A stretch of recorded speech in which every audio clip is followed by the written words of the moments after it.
BB 851, turn right heading 180. Order 14 Papa, turn right 245, report localizer established 27. Hey everyone, welcome back to DJ's Aviation and another Aviation News Weekly, the video, or should I say now regular series, where I update you all on stories that didn't get their own video throughout the past week. It's been a great way to look at a lot of quick updates in a 10-minute action-packed video for you all. However, I'm also aware that a lot of people won't necessarily have a spare 10 plus minutes, which is completely understandable. Or some may just want to hear one particular story, which I also understand. To ensure that you're viewing as easy as possible, you can check the pinned comment right now, where you'll be able to find each story with a timestamp listed. Do feel free to skip to a particular timestamp that you want so you can hear a particular story.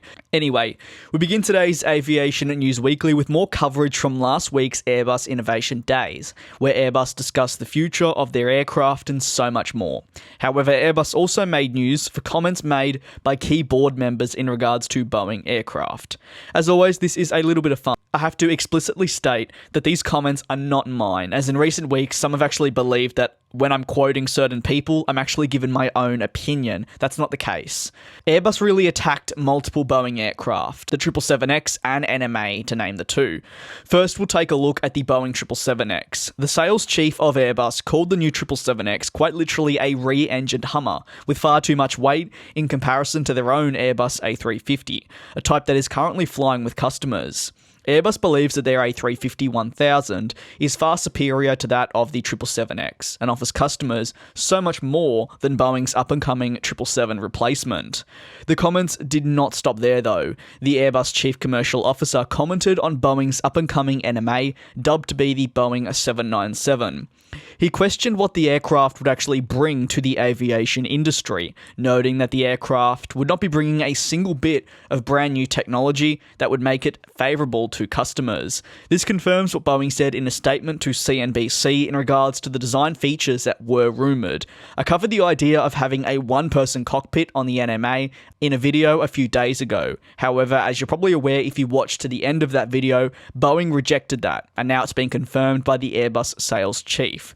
He also confirmed just how perfectly placed Airbus was in the middle of the market sector, with a thriving A321neo program and also A330neo program. He believes that Boeing will truly struggle to enter this sector of the industry. This goes against what other industry analysis said last year when they predicted 4,000 total units being sold for the NMA across its lifetime should it be executed correctly. Moving along, we got some news, if you will, on Project Sunrise with Qantas. It's still unclear exactly what type Qantas will be going for, despite multiple Qantas employees informing me that the A350 had been selected. The 777X, though, is apparently still in contention according to others. While I have expressed my opinion, which is I would love to see both types being ordered, that's me purely being an aviation enthusiast and not thinking logically. What we know now is that Airbus has indeed offered an upgraded Airbus A350 directly to Qantas for their Project Sunrise. Prior to this new announcement, we had only known that Airbus was looking at something like an A350-1000 ULR, but we never really received any confirmation on that front from either Qantas or Airbus. It'd now be apparent that they have done this and have indeed offered it to Qantas.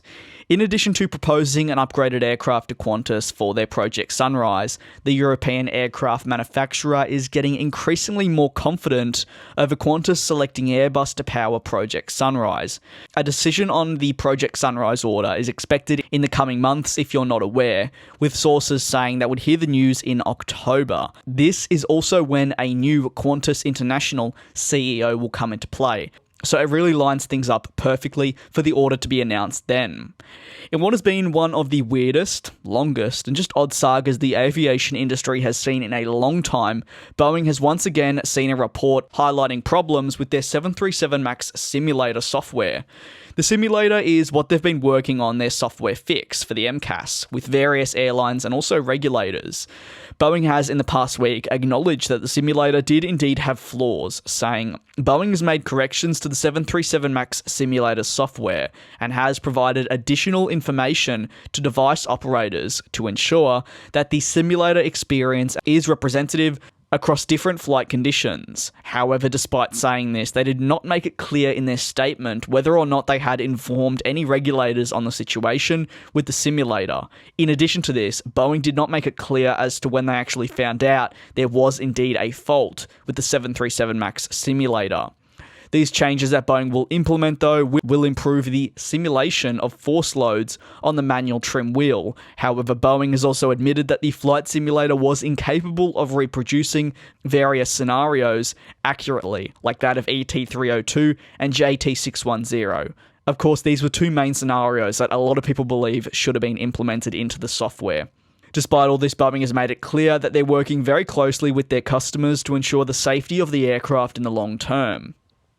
In addition to this, we got some news on an announcement between Finnair and China Southern in regards to code sharing. The code share partnership will begin on the 1st of June, and we'll see the Finnair route between Helsinki and Guangzhou and back, which I mentioned earlier in another Aviation News Weekly, and also select China Southern destinations. We'll see the pair attached in a code share agreement.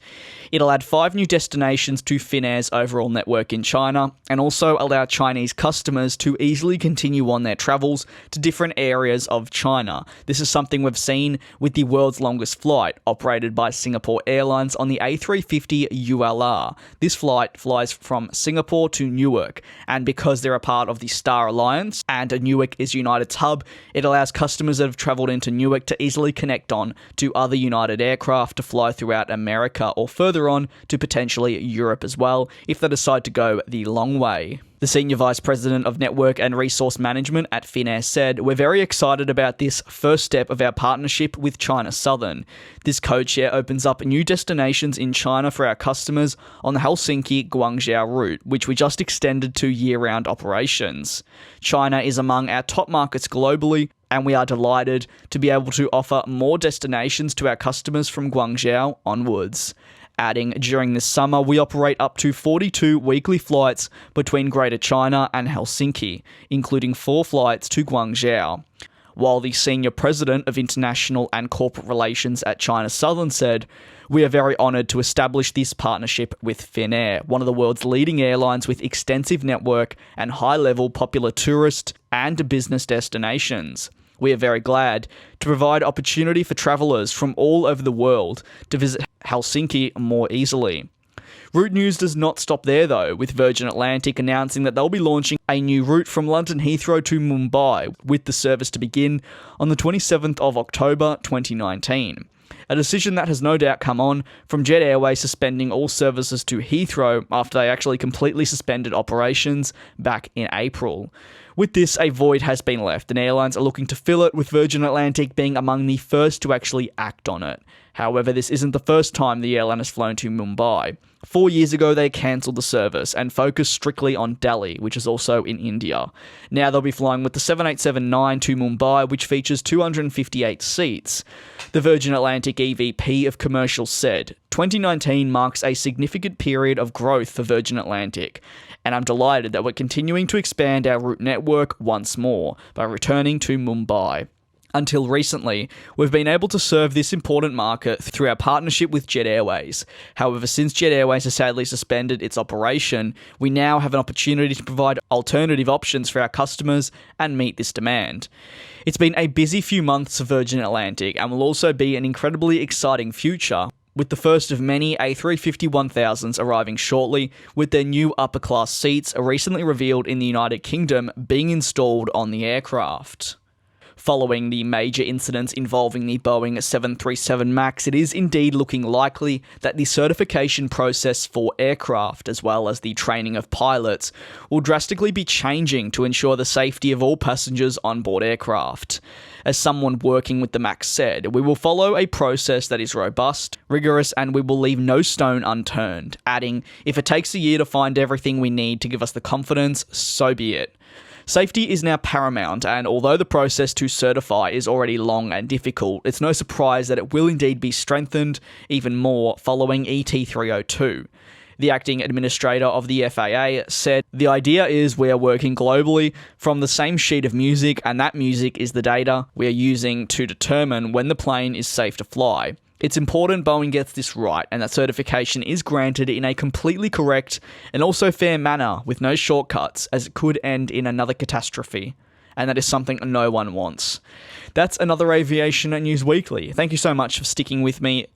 With that being said, thank you very much for watching, and I look forward to you all joining me either in the next video, which is tomorrow, or the next Aviation News Weekly, which will again be coming out sometime next week, so definitely stay tuned for that. See you all in the next one.